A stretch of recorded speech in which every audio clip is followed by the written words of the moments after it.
Greg, are you a superstitious man? Are you going to keep things status quo in Philly after Orlando? I don't know if superstitious is a word, but I'm not silly. So yeah, I mean, I think we had a good outing.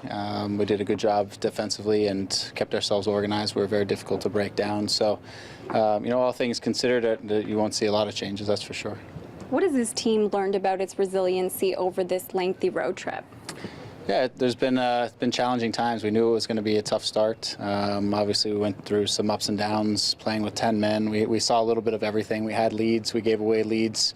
A number of things that we saw. We've had some good moments and some bad moments, and for us, it's been a real opportunity, I think, early on in the season to look at ourselves and see where we're at. Plus, reconsider kind of where exactly we're going and how we're going to be the best team we can be. So. I thought we did a good job last week doing what we needed to do to win the game and to play in solid defensively. For us, this is a great opportunity. A lot of times in MLS, when you go on the road, you come back, you go on the road, come back, sometimes you don't get a real clean look at yourself because some moments or some breaks you get them and then you think you've solved problems, but you really haven't. So for us, it's been a real opportunity to kind of look at ourselves and maybe clean up some things we weren't doing so well. What assets do you think that this team has to be able to get the 3 points against Philadelphia this weekend? The same assets we had in Orlando. We collectively have to defend well. We have to be committed to getting pressure to the ball, reorganizing our lines, again, not giving away space behind us. They're very good in the counterattack. That's where I think they can really get you. And that's when Philadelphia's teams last year were teams that could break out and transition quickly.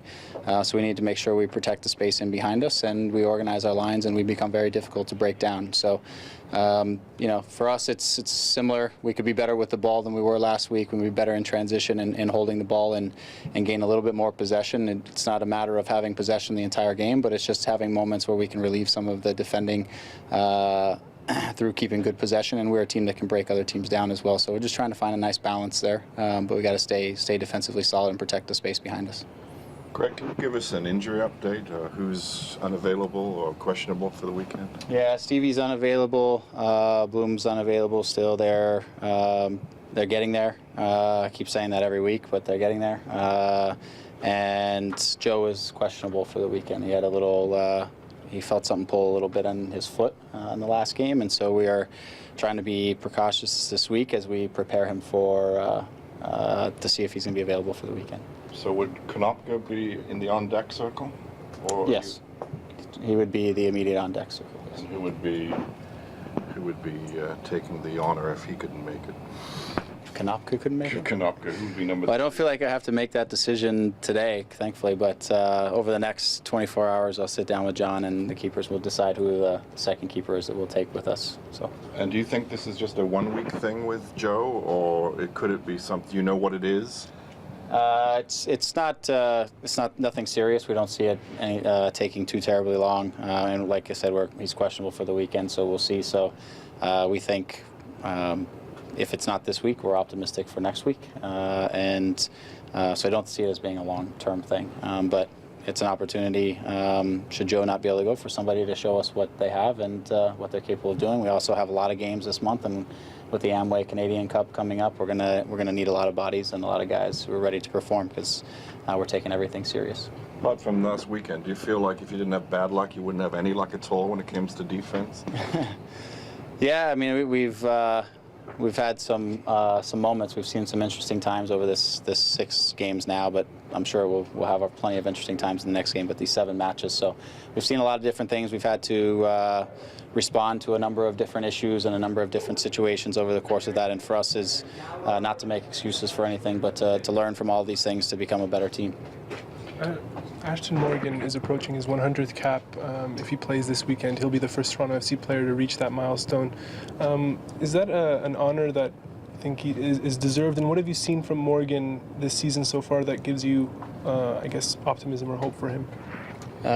Yes, he's deserving of it, because anybody who gets to 100 matches is deserving of getting to 100 matches. You usually don't make it if you're not deserving. So for him, he's very much deserving. I think he's come in this year with a great mentality. He's had a great preseason for us before. He did an excellent job for Ash. It was a little bit was about confidence, and having somebody who believes him and gives him a little bit of information here and there on how he can continue to improve his game, because he's still a young developing player, and he's taken all of that on board. He's an eager learner. He's slowed down some of his challenges and some of the things that got him in trouble a little bit before, and he's making better decisions and sort of slow down and make good decisions. That's the primary thing, and I think he's had an excellent run early in the season, and I think just that alone makes him very deserving of the opportunity to pick up this 100th cap. Greg, Jozy Altidore has a bit of a scoreless stretch, and he goes off for 2 goals on Sunday. How would you assess his play last week? I thought he was played excellent. I thought he helped us a ton in the defensive side, and I thought he was very good for us in breaking out in counterattacks and, at moments holding up the ball for us. I thought, when you look at some of the stats, he put in a load of work. When we look at the data from the game, from the fitness stuff, he put in a ton of work. He was one of the guys with the most sprints over the course of the game. And he was there to try to win the game, and as a result, he picks up 2 goals as well. We see a real correlation between how active he is and how successful he is over the course of a game. That's what I wanted to ask you, too, is what is the key to kind of keeping him scoring consistently? Yeah, I think for him it's just rhythm. He had a couple goals. Then they had a game against Columbus where we end up down a man, which is challenging for any forward. Then he goes away to national team duty. So then he comes back for a game. So it's a little bit for forwards. It's about rhythm. It's about getting things going. But Jozy clearly showed that with some space, he can punish some people as well.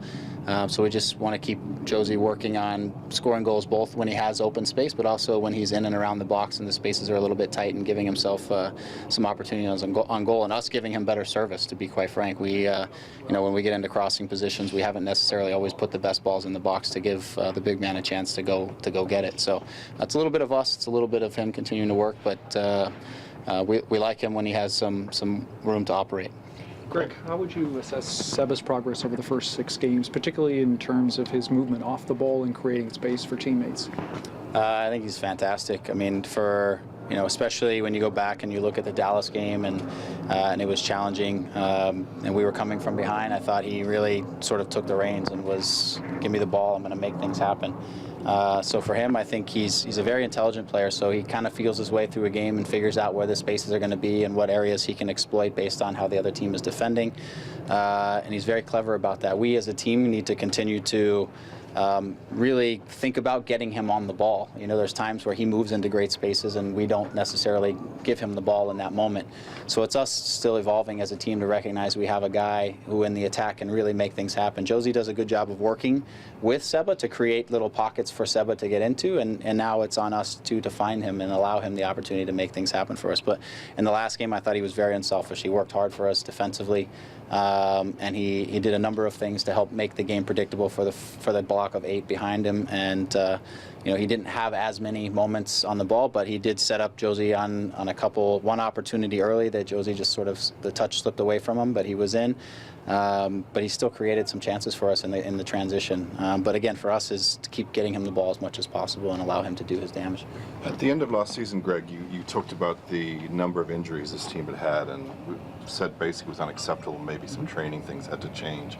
Have you looked at any of the data so far in this small sample size, I know, this season, but do you feel that the team is, the rate of injury is acceptable? It's way better than it has been in the last 2 years in terms of the number of sessions that players are missing is a fraction of what it has been over the last couple of years. The hard part is that we, even with the games missed, aside from Stevie, who's missed a series of games, and Mark, most of the guys are in and then they're out back in. They're out and then they're back in within the next game or 2. So Stevie's having a little bit of a challenge getting back, and Mark had a grade 2 strain, which means 6 weeks-ish, and we're coming up on 6 weeks.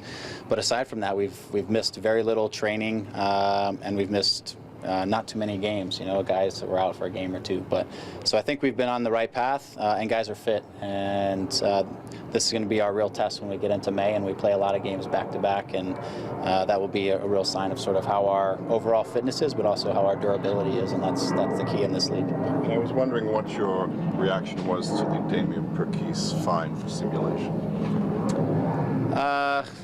I mean, I think it's for Damien. We talked to him, and the league comes around and they do their whole thing at the beginning of the year, and they said this is one of those things that they're going to crack down on. For me, I'm okay with you finding a guy for simulation, but I also think you should find the guy for taking an aggressive, assaulting position on another player. I think attacking a player or pushing or hitting a player is far more dangerous than somebody falling on the ground. That's just my 2 cents on it. So that's it. I mean, I think Damien has his part that he's responsible for, but I think players should get away with just putting their hands on another player's chest or neck or anything like that. But 2 wrongs don't make a right. I agree. Surely we don't want it in the game, somebody going to their face. 100%. And that's why I say Damien has to own up to his PCs, and we've talked to him about that, and he needs to own up to not making a meal of it too. But we have the luxury of video, so if we're going to go back and say a guy makes a meal out of it, then we also have to go back and address the guy who takes the cheap shot behind the play. So 2 wrongs don't make a right. Our guy needs to sort out his business for sure, and the rest of it is none of my problem, I guess.